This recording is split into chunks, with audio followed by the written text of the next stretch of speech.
বাংলাদেশের সর্বশেষ গুরুত্বপূর্ণ আপডেট সংবাদে আপনাকে স্বাগত। শুরুতেই সংবাদ শিরোনাম, পরে বিস্তারিত। শুরুতেই জানিয়ে দিব, ভারত বাংলাদেশ সীমান্তে বিএসএফ এর হত্যাকাণ্ডকে নির্মমতা বললেন প্রধান উপদেষ্টা ডক্টর মোহাম্মদ ইউনূস। এরপর জানিয়ে দিব, কূটনৈতিক মহলে বাড়ছে তারেক রহমানের গুরুত্ব। গত 5 আগস্ট শেখ হাসিনা সরকার পালিয়ে যাওয়ার পর দেশের সবচেয়ে জনপ্রিয় রাজনৈতিক দল হিসেবে বিএনপিকে গুরুত্ব দিচ্ছে বিভিন্ন প্রভাবশালী দেশ এবং রাজনীতিবিদেরা। এবারে জানাবো, সড়কে শাহজাহান খানের চাঁদাবাজি, পকেটে 6,000 কোটি টাকা। বাংলাদেশ সড়ক পরিবহন শ্রমিক ফেডারেশন এর ছত্রছায়ায় গত 4 বছর ধরে বাণিজ্যিক যানবাহন থেকে 6,000 কোটি টাকার বেশি চাঁদাবাজি করেছেন সাবেক নৌপরিবহন প্রতিমন্ত্রী শাহজাহান খান। এ বিষয়ে গুরুত্বপূর্ণ সংবাদ জানাবো, বন্ধুরা সঙ্গেই থাকুন। এবারে জানাবো, ঢাকার আশুলিয়ায় পোশাক কারখানা খুলবে আজ। শনিবার বাংলাদেশের বিভিন্ন এলাকায় বন্ধ হয়ে যাওয়া পোশাক কারখানাগুলো খোলার সিদ্ধান্ত নিয়েছে পোশাক রপ্তানিকারক সংস্থা। যৌথ বাহিনীর কাছ থেকে তাদের নিরাপত্তার আশ্বাস দেওয়ার পর কারখানাগুলো পুনরায় খোলার সিদ্ধান্ত নিয়েছে তারা। এবারে জানাবো, পোশাক কারখানার অস্থিরতা সৃষ্টির অভিযোগে আটক 14। শেখ হাসিনা সরকার পালিয়ে যাবার পর বাংলাদেশের পোশাক কারখানার নাশকতার অভিযোগে যৌথ বাহিনীর অভিযানে অন্তত 14 জন ব্যক্তিকে আটক করা হয়েছে।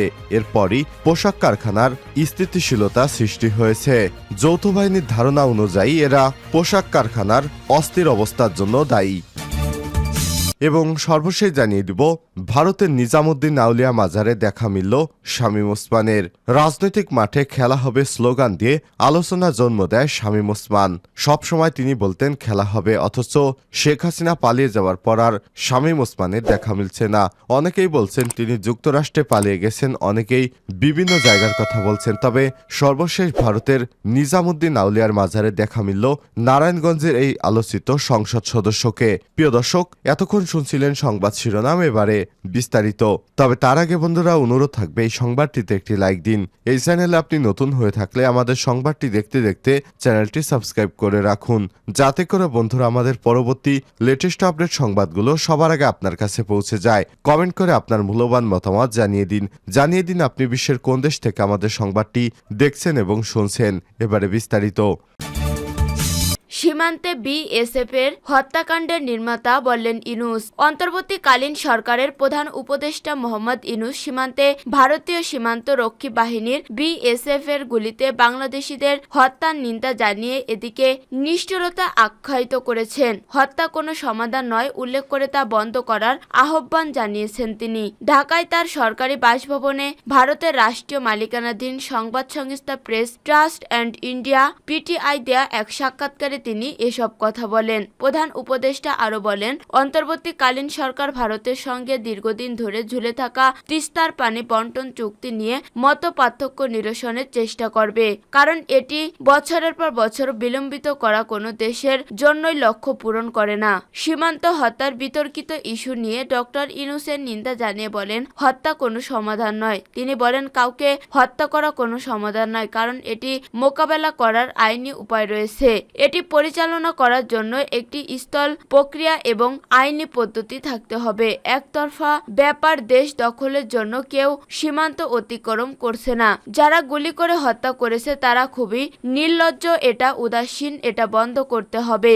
অন্তর্বর্তীকালীন সরকার তিস্তার পানি বন্টন চুক্তি নিয়ে সমস্যা সমাধানে যত দ্রুত সম্ভব চাপ দেবে কিনা এমন প্রশ্নের জবাবে তিনি বলেন, নতুন সরকারের তথ্য অনুসরণ করবে। তিনি পিটিআইকে বলেন, ধাক্কা একটি বড় শব্দ, আমি তা বলছি না, আমরা তা অনুসরণ করব, কিন্তু আমাদের একসাথে বসে এর সমাধান করতে হবে। তিনি বলেন, এটা নতুন কোনো ইস্যু নয়, অনেক পুরানো ইস্যু। এ বিষয়ে আমরা একাধিকবার কথা বলছি। পাকিস্তান শাসন আমলে এ নিয়ে আলোচনা শুরু হয়। আমরা সবাই যখন চেয়েছিলাম এই চুক্তি চূড়ান্ত হোক, তখন ভারত সরকারও এর জন্য প্রস্তুত ছিল, কিন্তু পশ্চিমবঙ্গ রাজ্যের সরকার তাতে রাজি ছিল না। আমরা এর সমাধান করতে হবে। কূটনীতিক মহলে বাড়ছে তারেক রহমানের গুরুত্ব। গত 5 আগস্ট শেখ হাসিনা ও তার সরকারের পতনের পর দেশের সবচেয়ে জনপ্রিয় রাজনৈতিক দল হিসেবে বিএনপিকে গুরুত্ব দিচ্ছে বিভিন্ন প্রভাবশালী দেশ ও কূটনীতিকরা। গত কয়েকদিন বাংলাদেশে নিযুক্ত চীন রাষ্ট্রদূত Yao Wen, British high commissioner Sarah Catherine Cooke সহ বেশ কয়েকটি দেশের কূটনীতিকরা বিএনপির শীর্ষ পর্যায়ের প্রতিনিধি দলের সঙ্গে বৈঠক করেছেন। পৃথক এসব বৈঠকে বিভিন্ন দেশের কূটনীতিকরা বিএনপির ভবিষ্যৎ পরিকল্পনা ও দলটির অবস্থান জানার চেষ্টা করছেন। এসব বৈঠকে অংশ নেওয়া বিএনপি সংশ্লিষ্ট নেতারা বলেন, দল ঘোষিত 31 দফার উপর বিস্তারিত ব্যাখ্যা দিয়ে বিএনপির বর্তমান অবস্থা জানানো হয়েছে। বিশেষ করে বিএনপি আগামীতে সরকার গঠন করলে জাতীয় সরকার ব্যবস্থা, দেশ পরিচালনা এবং দ্বিকক্ষ বিশিষ্ট পার্লামেন্ট ব্যবস্থা সংবিধানে সংযুক্ত করা সহ সাংবিধানিক প্রতিষ্ঠানগুলোর গুরুত্বপূর্ণ সংস্কার বিষয়ে ইতিবাচক আলোচনা স্থান পায়। অনেক দেশই দলের ভারপ্রাপ্ত চেয়ারম্যান তারেক রহমান সম্পর্কে জানার আগ্রহ দেখিয়েছে। গুরুত্বপূর্ণ একটি দেশ তারেক রহমানের নেতৃত্বের প্রতি আস্থা দেখিয়ে তার সঙ্গে সম্পর্ক উন্নয়ন সহ একসঙ্গে কাজ করতে আগ্রহের কথাও জানিয়েছে। সংবিধান ও রাষ্ট্র ব্যবস্থা সংস্কার এবং অর্থনৈতিক মুক্তির লক্ষ্যে গত বছরের 13 জুলাই 31 দফার রূপরেখা ঘোষণা করে বিএনপি, যা ঘোষণার পর রাজনৈতিক অঙ্গনে আলোচনার পাশাপাশি প্রশংসাও পায়। ফের নতুনভাবে আলোচনায় এসেছে বিএনপির রাষ্ট্রীয় কাঠামো সংস্কার বিষয়টি। এখন রাষ্ট্রীয় কাঠামো মেরামত সেই 31 দফা শুধু মুখের কথায় সীমাবদ্ধ না রেখে তা অর্থবহ বাস্তবায়ন চায় বিএনপি। এ লক্ষ্যে দলের বিভিন্ন ফোরামে কথা বলেছেন দলটির শীর্ষ নেতারা। সড়কে শাহজাহান খানের চাঁদাবাজি, পকেটে 6,000 কোটি টাকা। বাংলাদেশ সড়ক পরিবহন শ্রমিক ফেডারেশনের ছত্রছায়ায় গত 4 বছরে বাণিজ্যিক যানবাহন থেকে 6,000 কোটি টাকার বেশি চাঁদাবাজি হয়েছে। সড়ক পরিবহনের সংগঠন পরিচালনা ব্যয় সংক্রান্ত নির্দেশিকা প্রণয়ন করে এই চাঁদাবাজিকে বৈধতা ও দেওয়া হয়েছে।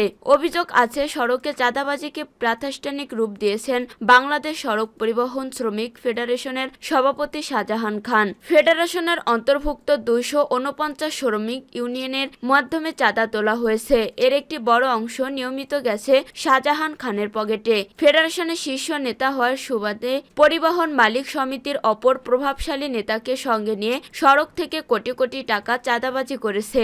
তার ছিল মাস্তান বাহিনী।